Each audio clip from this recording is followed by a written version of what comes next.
have to boot up. I forgot to come in and put this on the stand this morning, so I'll be just a minute. Take my time? I can't really take my time. We got a lot of stuff to do today. Got communion afterwards.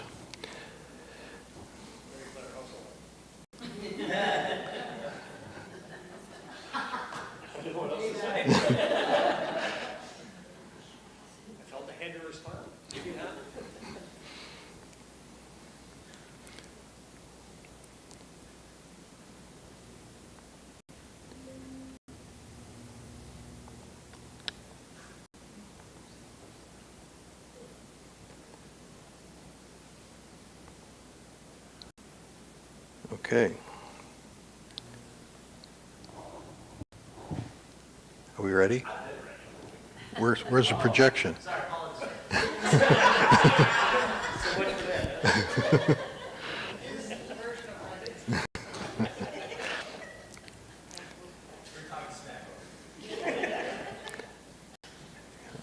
Move it down to the title page, please.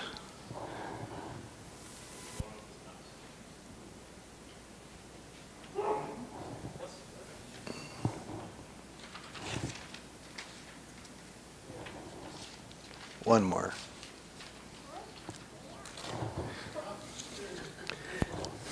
The Covenant of Moldy Bread and Vinegar is the title today. Not really the kind of communion we want, is it? I have a long introduction today and a short sermon. So we're going to start out not in 2 Samuel as we have in the past, but we're going to start out a couple of hundred years prior to chapter 21 in 2 Samuel and take a history lesson. How many of you are experts on New York State history? I mean, in 7th grade, I don't know about you, but in 7th grade we did have a New York State history class. And the only thing I remember about it is what the book looked like. And I think for the most part, people in New York State have almost no idea about New York State history. The wars that occurred here, the French when they came through, the different wars between England and the United States and the Indian tribes. And so here's an event that happened, good morning, here's an event that happened 200 to 300 years before. Now I say 200 to 300 years because we really don't know how long the book of Judges, chronologically, we don't know how long it is. And so, the judges are not in chronological order, and some of them are concurrent with others, and so we don't know. So we're going back a couple hundred years. When the inhabitants of Gibeon heard what Joshua had done to Jericho and to Ai, they, on their part, acted with cunning, and they went and prepared provisions. They took worn-out sacks for their donkeys and wineskins, worn out and torn and mended, with worn-out patched sandals on their feet, worn-out clothes, and all their provisions were dry and moldy. Now here is something that occurred after the second battle of Joshua, as Joshua went in to take over. They were an invading force into the Canaanite, into the Philistine, into the Amorite area, and they were coming to take hold of the land. They were trying to dispossess the people that were in there, and they were trying to take that which God had given to them. Now,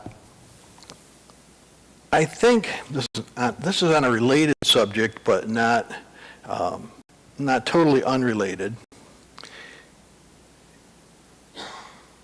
When the white people came here, why did they come? To take the land, to inhabit the land, to exploit the land, to get what the land had to offer, and to send furs back and make money, and to find a farmland that would produce good crops and make them rich. And that's kind of what the Israelites were doing when they went into the land. This is, way, way, way, way back. And they wanted to dispossess the people who were there, and the people who were there did not want to be dispossessed. And so it was war after battle after war, on and on and on. And that's the way it was when the British people came here. I mean, we have from the time that we came in 1620 until really up to the beginning of the 20th century, we were fighting with the natives at some place and at some point. We made a treaty with the natives here way back when, before the ones in the West, but it didn't really turn out so good. Now, here's the point of this. These people were in the promised land that the Israelites thought that God had given them, and they were under a ban. That the Israelites were coming in, and they were not having any mercy whatsoever in these days. It was just brutal as can be. And so these people in this one area, this one people group, decided to trick the Israelites and pretend that they didn't live in the land, and pretend that they could make a treaty with the Israelites, which is what they were attempting to do here, because they brought all these old clothes and all this old bread. Perhaps they had gone to Wegmans and gotten some bagels or something, and they didn't eat it right away, and there was mold on it. I don't know about you. When bread has mold on the end, I check the middle. Do you do that too? And sometimes it's just no use. You got to throw the whole thing out. But a lot of times it's just on the end. Same thing with cheese. You cut the mold off of it and go from there. And so these people showed up with moldy bread and old clothes and worn out shoes, and they wanted to make a treaty. Next slide, please. They went to Joshua in the camp at Gilgal and said, "We have come from a far country, so now make a treaty with us." Here is the picture of the Pickering Treaty. Are you familiar with the Pickering Treaty? Every year on Veterans Day, the Senecas and actually all of the Iroquois, people from all of the Iroquois nations, they come here to Canandaigua, and some dignitaries from the government come, and we go to the courthouse, and they say a long prayer in the Seneca language, which we can't understand, and then they give a paraphrase of it, which I think they have to be leaving some of that out when they paraphrase it, and they tell us what they said in English. And there was this is where the initial peace with the Senecas was established in Canandaigua, and that big rock in front of the courthouse commemorates when this occurred. I remember going in 1994, which was the 200th anniversary of the Pickering Treaty. So the Pickering Treaty is about the same distance in history as David and what we're talking about today. But probably most of the people didn't have an understanding of it. They didn't have 7th grade New York State history, Israelite history, or Canaanite history, or whatever it was. And so probably most of the people had forgotten what had occurred back then. Now you would think that if one nation tricked another into a treaty, there would be something invalid about that. Wouldn't you think so? If it was done deceitfully? Well, in this case, the people of the land are the ones being deceitful, and that's how this particular story is different from America's story with the Senecas. In this thing, the people tricked the invaders, and they made peace with the invaders. And later on in Judges, I don't have time to really talk about it, but I'm going to just mention it at this point. Later in the story of the conquest, the Israelites were forced to defend the Gibeonites because they had made this treaty. The other people that were around the Gibeonites were fighting with Israel, and so they automatically put the Gibeonites in the same camp with Israel so that these people were their enemies as well. And so Joshua had to go and defend them at some point. So what I'm going to do is I'm going to draw some comparison to what happened in this particular biblical passage to what happened here in New York. and in Pennsylvania. Next slide, please. I think I need to turn the slideshow on here. All right. They said, "Your servants have come from a very far country because of the name of the Lord your God, for we have heard the report of him, all that he did in Egypt." Well, the previous passage said that they came to Joshua because they heard what Joshua had done in Jericho and in Ai. But when they approached Joshua, they said, "We heard what you did in Egypt," which goes back another 40 years, because the Israelites wandered in the wilderness for 40 years before they actually got into the promised land. And so they said, "We've heard what happened. We've heard that Moses rose up, and we heard of the 12 plagues, and you got lice and frogs and firstborn death and all kinds of bad things happen." And so they came and they were not really honest with Joshua. Joshua was a great guy. He was ordained by God. He had met Jesus. The angel of the Lord, which people call a Christophany, Jesus appeared to him and said, "Everywhere the sole of your foot shall tread, I'll give it to you," and all of these, big things. He was the warrior back then. And these people come and they tell him a fib, a lie, if you will. "Get her.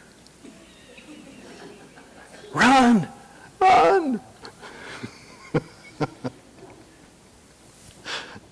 Poor Shannon.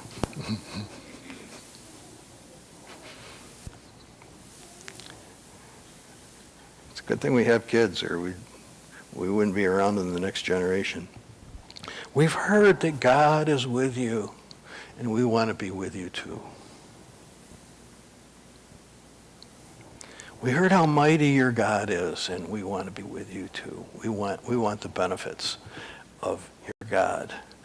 We don't want you killing us like you were doing the people around us." So there's a little bit of dishonesty involved in this. So if you see off to the top left of the picture, that's Goshen, the area of Egypt, and they wandered around and wandered around and wandered around. So we are 300 years later, where the 2 is on the map, and the Gibeonites are making this deal.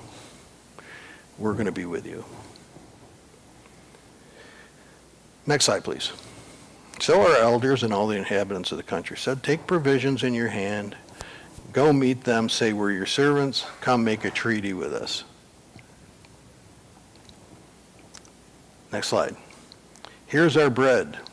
It was still warm when we took it from our houses as food for the journey." When I was in Ukraine, I don't know what year this was, but it was probably 20 years ago. There was no bread in the store. And so Alex said to me, "Well, I know where they make bread." So we went up to this bakery, this big, huge bakery. And there was a little window where you could buy bread, and we got there, and the soup Nazi said, "No bread for you." We don't have any bread. But you could smell it in the air. It was like Auburn used to be when you drive through Auburn, where Millbrook was, and you drive through that area, and boy, somebody's baking bread. And so they showed up with this nasty old moldy bread, and they said, "We'd like to give you some food for your army, but this is all that we have."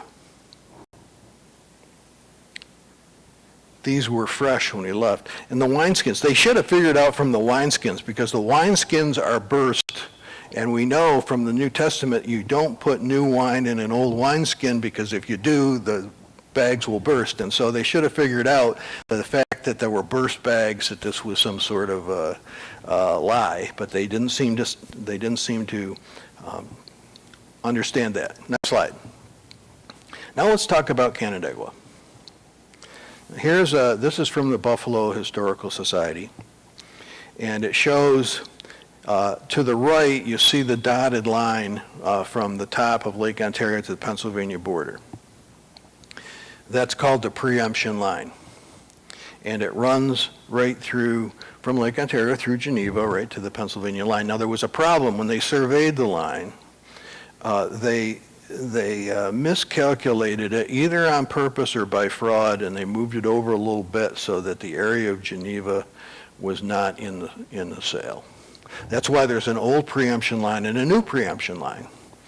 And that's why there's a preemption road, you know, in every town coming down through on the east of this county. Now, all of the lands that you see in this area, in this next slide, well, before I get to the next slide, let me make a couple comments about this slide. If you look to the right, you see Seneca Lake and Cayuga Lake.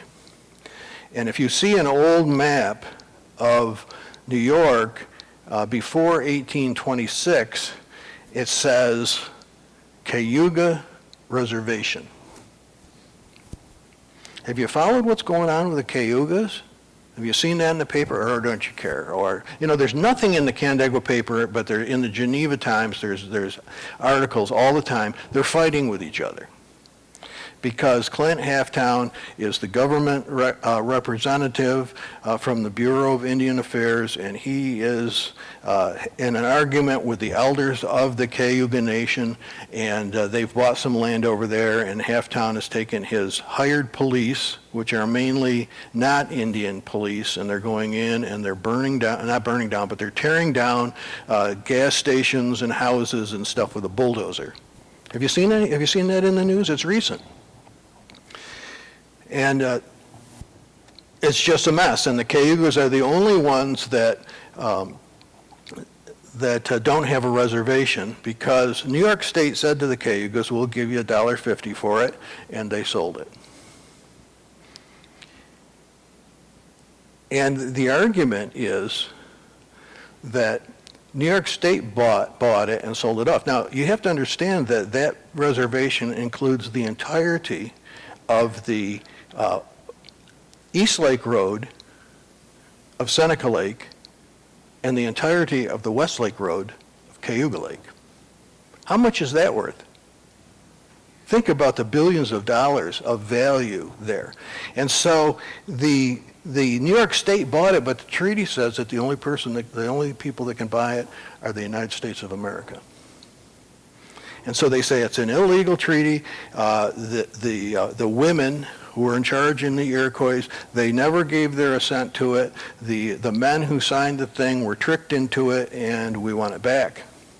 And they've been fighting about this for years and years. When I was in real estate in the 1970s, they said, don't do real estate business in Cayuga County, because if you do, the people buying the property, they might lose it, because if the Indians win the lawsuit, everybody will lose their property. So it went to the court, and of course, like all other Indian treaties, they got, what's the right word for that? What's the right word for what happened to them?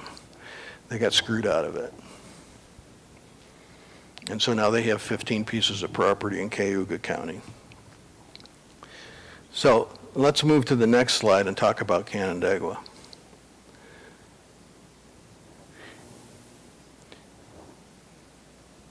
When Massachusetts sold this area, they sold everything from the preemption line to Lake Erie.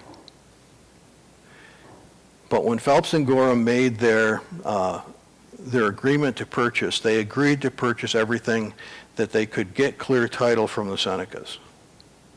And the Senecas would only sell the property between Geneva and the Genesee River. This is the property on which we live. And then later, at the Big Treaty, the rest of the land that goes over to Buffalo was relinquished in exchange for some money and like 5 reservations over there.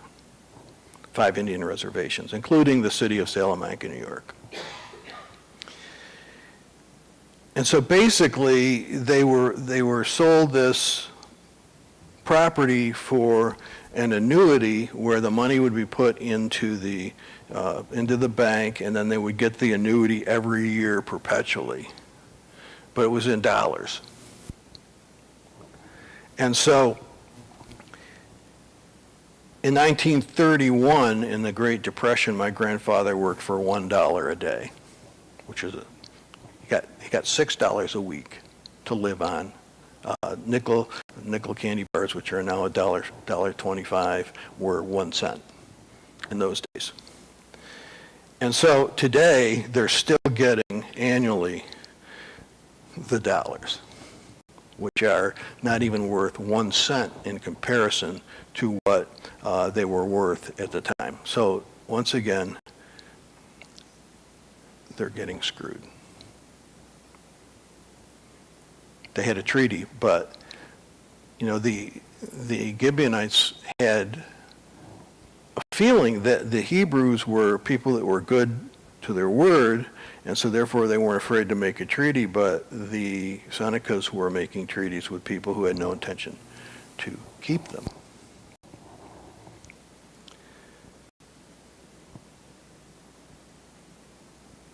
We want the cigarette tax.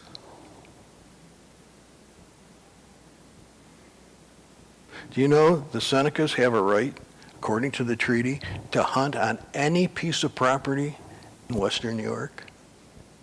Let them try it.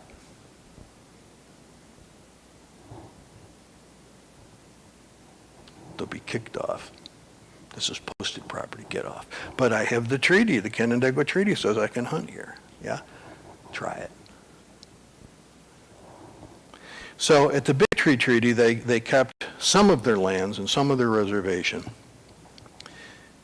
but they gave most of it away for next to nothing. Let's get back to our story in Joshua. So the leaders partook of their provisions. They ate that moldy bread and they drank that wine vinegar, but they didn't ask God about it. Oh, these are good people. They love our God. They know that our God is powerful. Their leaders have sent in emissaries to work with us, and everything is cool, and so let's make the deal. Joshua made peace with them, guaranteeing their lives by treaty. And the leaders of the congregation swore an oath to them. Now, when we talk about swearing, we think we're talking about using bad words or the Lord's name in vain. An oath is, this is what I will do, this is what you will do. We will not harm you in any way, is what this oath means. Next slide. O Lord, who may abide in your tent? David wrote this. Who may dwell on your holy hill? He swears to his own hurt, does not change. That's what it means to be a person who follows God. When you make a deal and it's a bad deal, you keep the deal. If you swear you're going to do something, and it's part of an agreement between you, if you swear to your own heart, well, I was stupid, I didn't know, I was underage, I was only 17, or whatever excuse we want to make, that goes against what the scriptures teach. Now, I'm telling you a story today that is very troubling in a lot of different ways. We'll get to it. Next slide. Now, you're from down there in Warren, aren't you? Is it Kinzua or Kinzu? Kinzu. So the Senecas were given the Allegheny River Valley, and they kept the Allegheny River Valley until. And they went to speak with John Kennedy when he was running for president, and will you protect our rights to the Allegheny River Valley? And he said, of course we will. Now, in Letchworth, the other side of Letchworth, the side that we go down, that's in the initial Indian territory, which they kept. And Mary Jemison is buried over there, right up the hill from the Glen Iris Inn. But they decided at some point in the 50s that they need to put a dam there.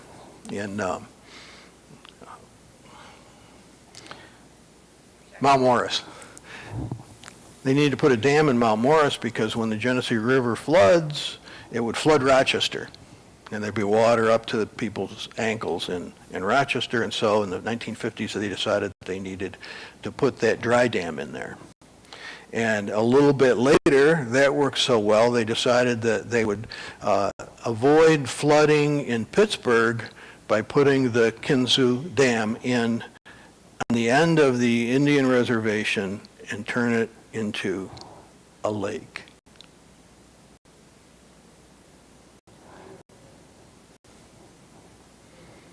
But all their villages and all their cemeteries and all their businesses, and at that time in the early 60s, they lived like Senecas. They lived in shacks and in tents, and they lived the way the Indians have lived in Western New York throughout history. And they said, we'll give you new houses. And they said, we don't want new houses. We want to live on our property. We want to live on our land. And Kennedy says, oh, don't worry about it. And then it went to the Supreme Court, and the Supreme Court said, yeah, you can do it. And they said to Kennedy, you promised us. And he said, well, the Supreme Court has spoken. And they built the Kinzua Dam. Now, I went there a couple years ago with my brother because I went to Warren to get a Pennsylvania pistol permit, and it was nearby, and I knew about it, and so we drove up there. And it's a really beautiful lake, but it's really, what do you do? Johnny Cash, some of you who are older remember the song, As Long as the Moon Shall Rise. Remember that song, or ever hear that song? As long as the river shall flow, as long as the sun will shine, as long as the grass will grow, which is not in the Canandaigua Treaty, but it's in some of the other treaties. You can have it as long as the grass grows until we flood it. Next slide. Here's the facts. From the beginning, they've called it Lake Perfidy. A deliberate breach of faith by the federal government. Kinzua took 10,000 acres of their finest land, 1/3 of the Allegheny Reservation.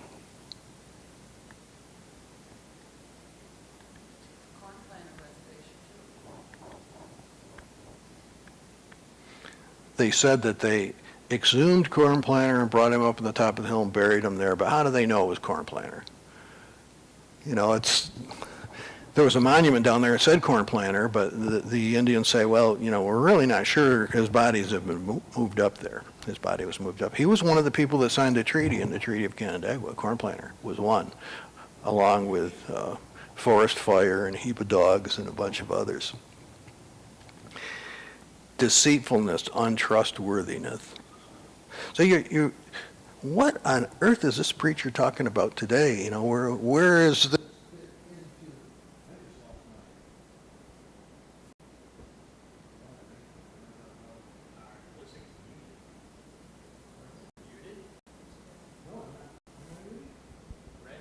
Okay, I'm good. I touched it. I touched it in an inappropriate way. Next slide. So let's get back to our passage in Joshua, and when we get done with the passage in Joshua, then we'll get to our sermon today. Because I want you to understand what's happening in 2 Samuel based on what happened in Joshua. Because if you don't know the history, then the passage in 2 Samuel doesn't make sense. When 3 days had passed after they had made a treaty, they heard that they were their neighbors and were living among them. But the Israelites did not attack them because the leaders of the congregation had sworn to them by the Lord, the God of Israel. Then the congregation murmured against the leaders, and rightly so. Next slide. So let's move forward 200 to 300 years. Now there was a famine in the days of David. Now let me first say that we've been doing some chronological stuff for several weeks. Now we come to a place, and I'm skipping a chapter because the chapter that I'm skipping is the list of all of the different people that worked for in the kingdom of David and stuff, and it doesn't work for preaching. The information that's in there is in there to augment the understanding of the other things that happened and who was related to who, and I explained a lot of that stuff as we came through there.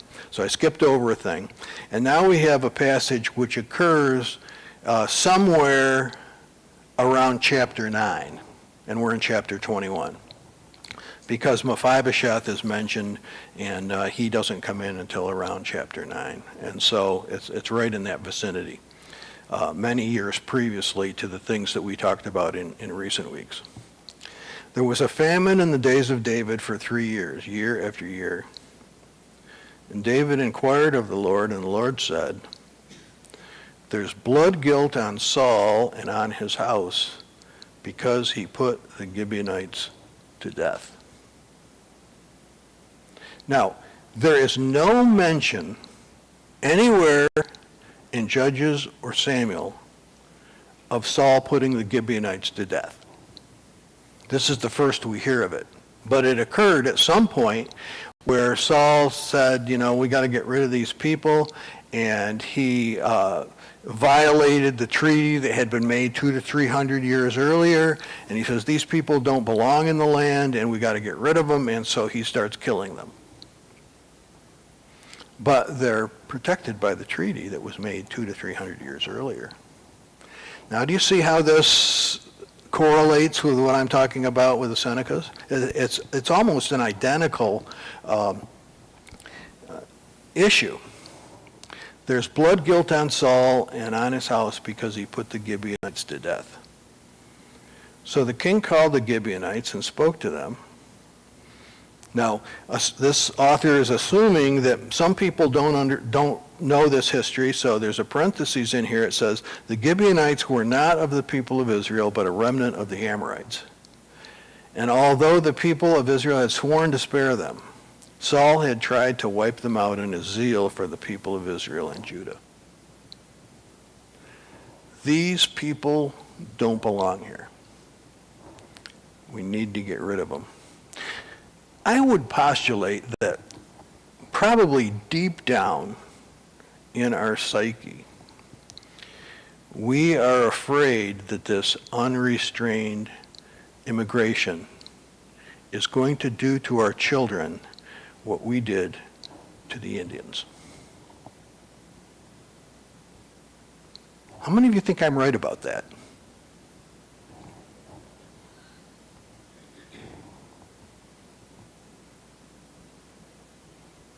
That was 200 years ago. We want the cigarette tax. We want the Allegheny Valley. We want the gasoline tax. We want to tell you what you can do, where you can hunt.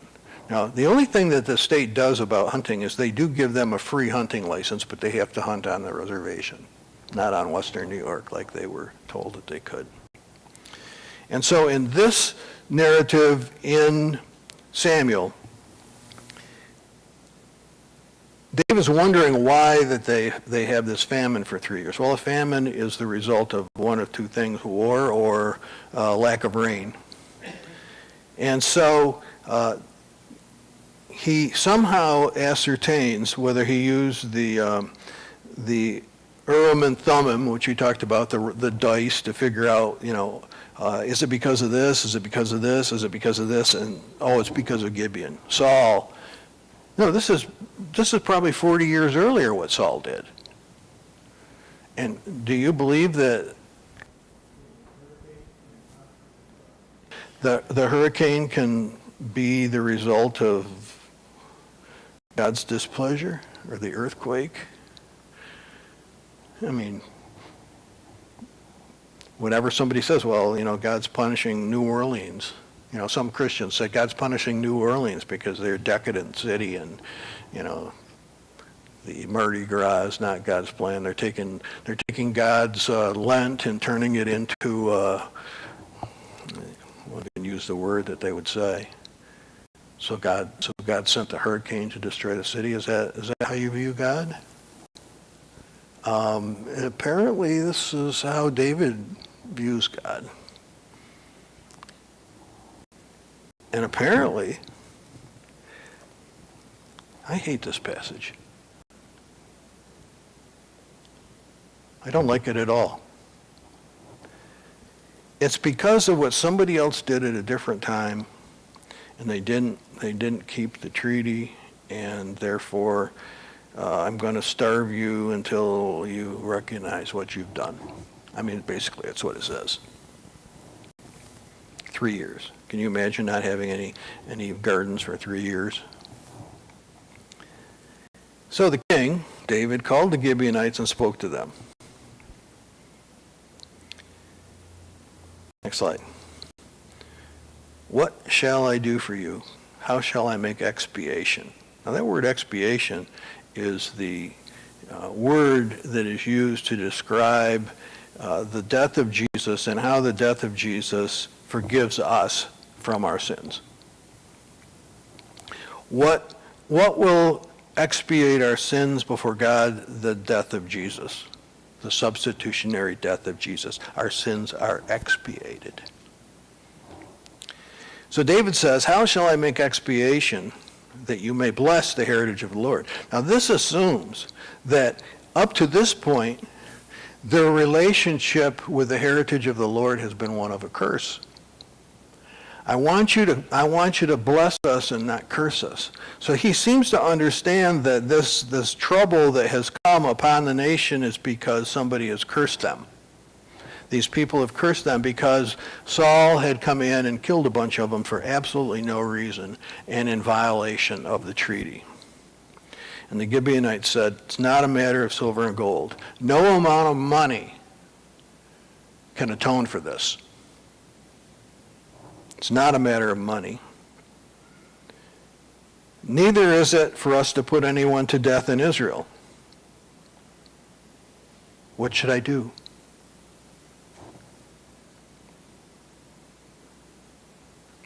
They said, the man who consumes us planned to destroy us so that we should have no place in the territory of Israel. Let 7 of his sons be handed over to us. We won't kill anybody in Israel, but you send these kids of Saul over to us, and we're going to do to them what they did to us.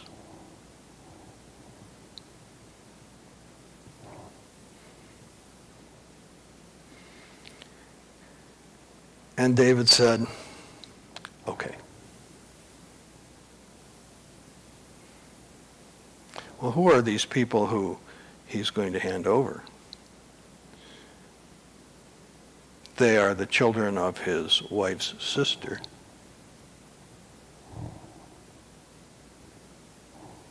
Michael's sister.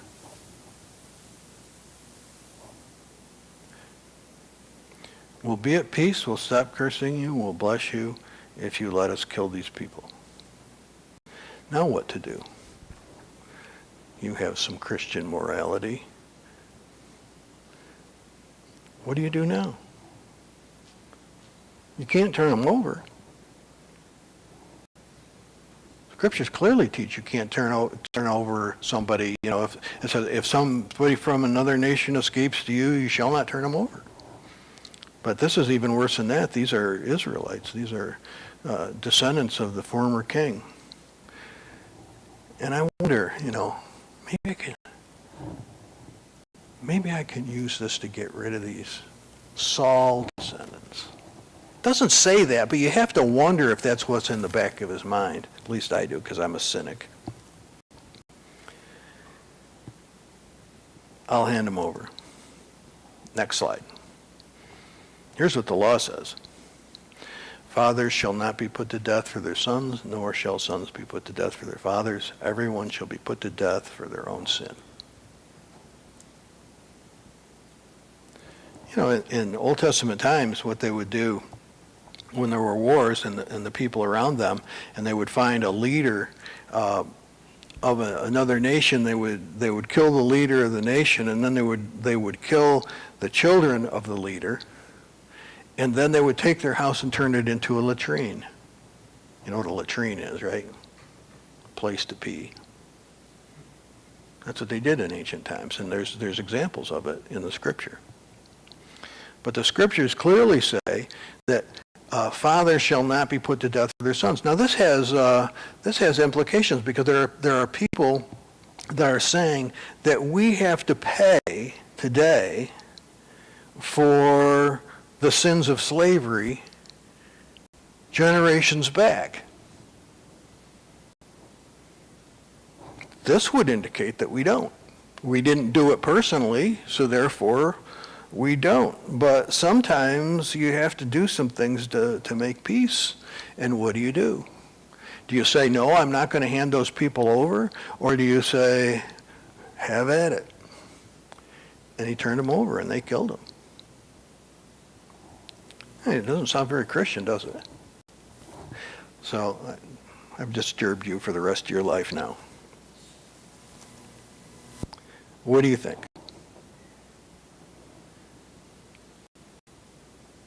Okay. Wait for the mic. Didn't the Senecas win part of their treaty back when they got the land given back to them in Salamanca? They did give them other land. Yeah. In exchange for it, and they built them houses. So yes. Well, they also allowed people to rent the land so that they didn't have to tear down their homes that were not part of the Seneca Nation. In Salamanca, yes. Only in Salamanca. But I grew up with that dam being built, and it was horrifying. That damn dam. And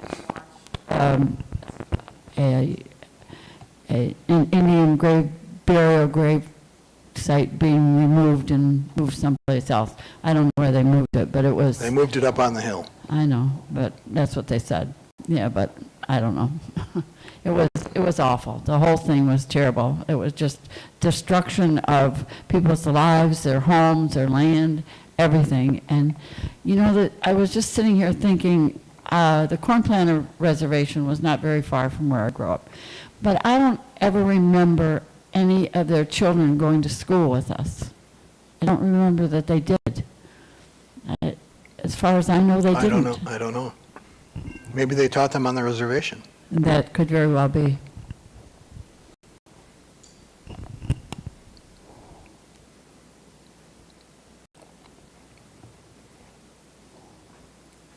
Anyone else?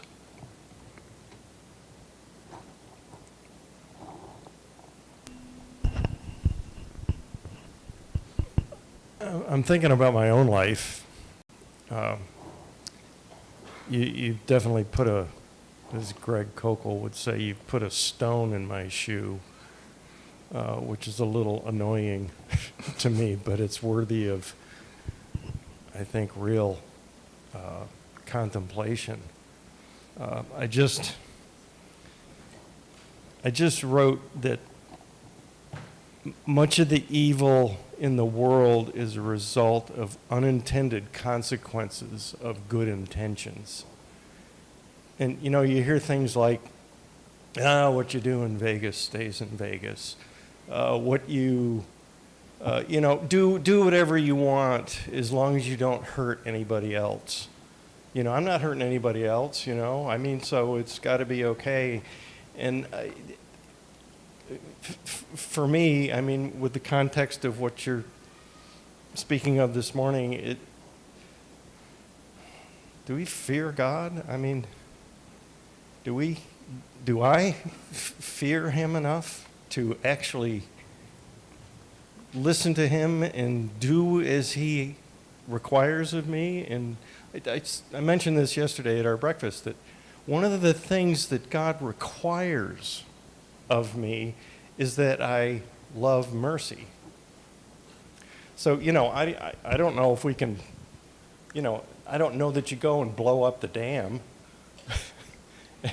and then return the dry land back to the... Well, we have to understand that the dam is a savior to the people of Pittsburgh.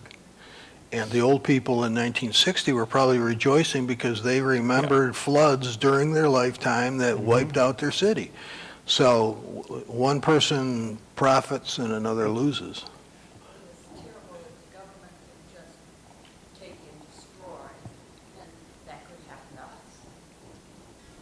Yeah, it was a good intention. It was a good intention. But I don't know that, I mean, in our own personal lives, do we say, well, it's my intention to do good, but do we really think things through biblically? Are we willing to search the scriptures and know that it's maybe more than just good intentions, that it's the obedience of our faith, that because it's our desire to please God? I agree with you, Rick, but this passage is just so, where's the answer in it? Well, I don't know. I mean, that's the stone in my shoe. When I sat down to think about this and to read the commentaries, I have 7 commentaries on 1st and 2nd Samuel, and not a one of them had a satisfactory answer. Yeah. And I these think are, we just, at least I should be more purposeful, more deliberate, and more contemplative in the choices I make and the decisions that I make, that I'm consulting God and consulting good counsel, and not just moving forward with what I think is, acceptable. Because there's one person in one of the commentaries who said, this is metaphorical, and it's to teach the people about expiation, and the 7 people that were hung in Gibeon were impaled, and that could be translated crucified. And so this is a Old Testament example of expiation, so that people would understand what Jesus does when he comes. I find that to be not convincing. Yeah, I mean, it's a way to try to understand it, but it doesn't convince me. Microphone?